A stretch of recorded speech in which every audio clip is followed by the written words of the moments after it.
Quando a gente entende que esse desejo é sempre por mais, não é para retroagir, eu não vejo isso como algo ruim.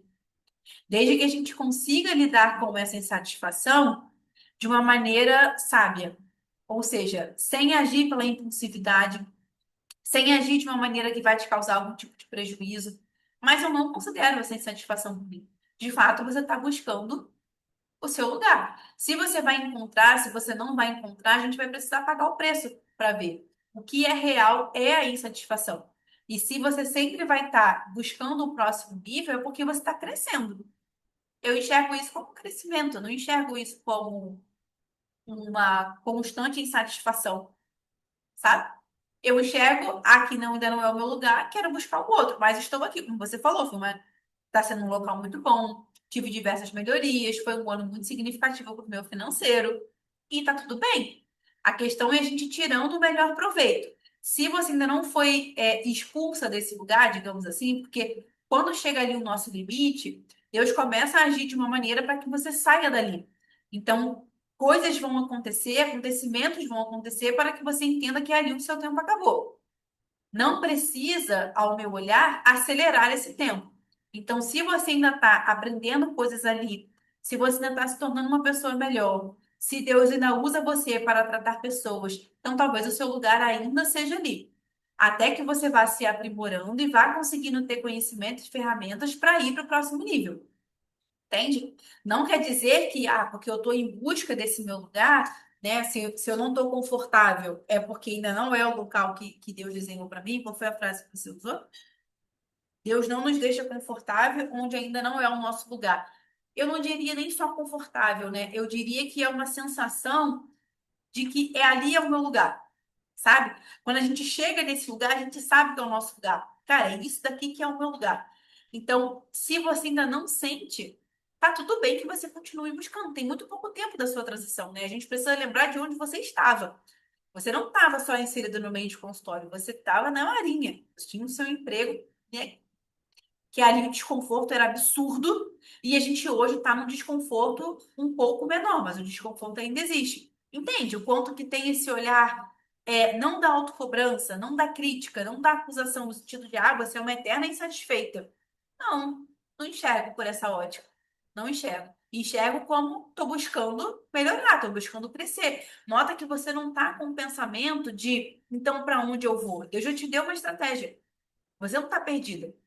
A pessoa que ela é sempre inconstante, ela nem sabe que ela quer mudar. É aquela pessoa que sempre está inconformada, sempre está ali, mas ela nem sabe mais o que que ela quer mudar.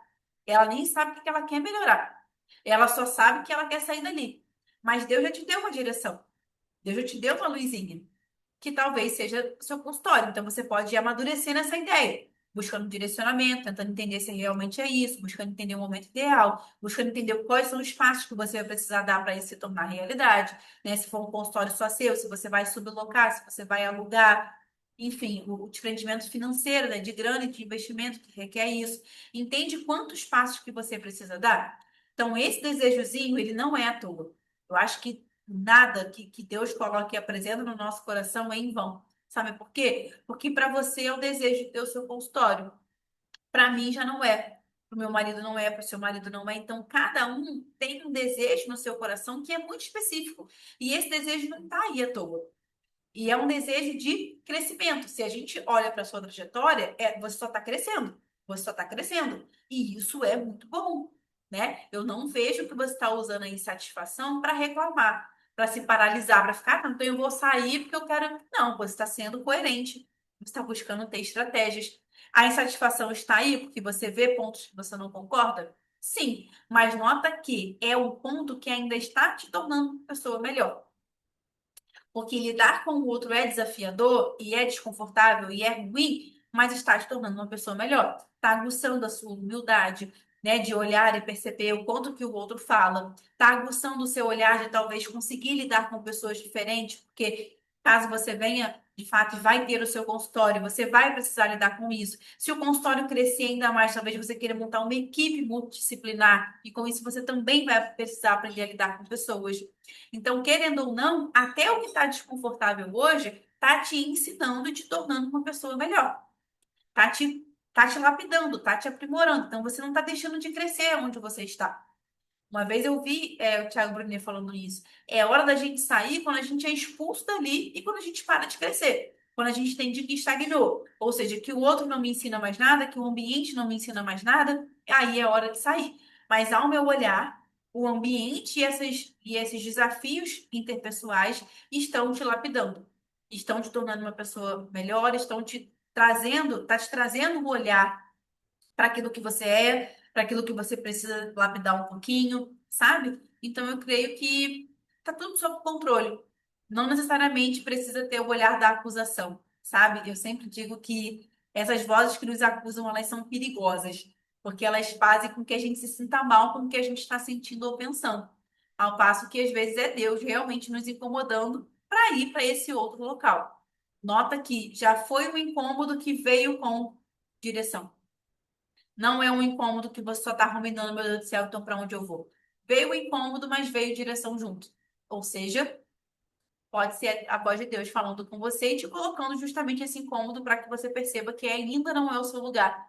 E ainda tem coisa pela frente. E isso é muito bom.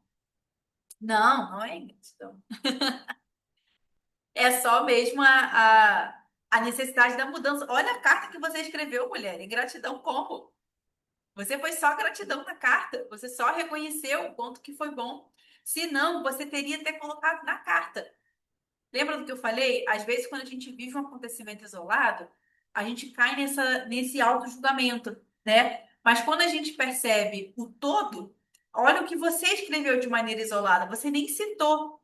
Ah, não, mas a gente está terminando ainda insatisfeita. Nossa, você nem citou. Você só olhou para o quanto que a clínica, né, foi boa e te ajudou e financeiramente você se reergueu, possivelmente pelo trabalho, né, da clínica. Você comentou inicialmente, antes, né, sobre a parte da remuneração. Então, não tem nada de ingratidão. É a voz de acusação. Quando perceber que um pensamento está te acusando muito, você está sendo ingrata por isso. Aí você é uma constante insatisfeita, sabe? Desconfie dessas vozes. Deus nunca fala com a gente através de acusação.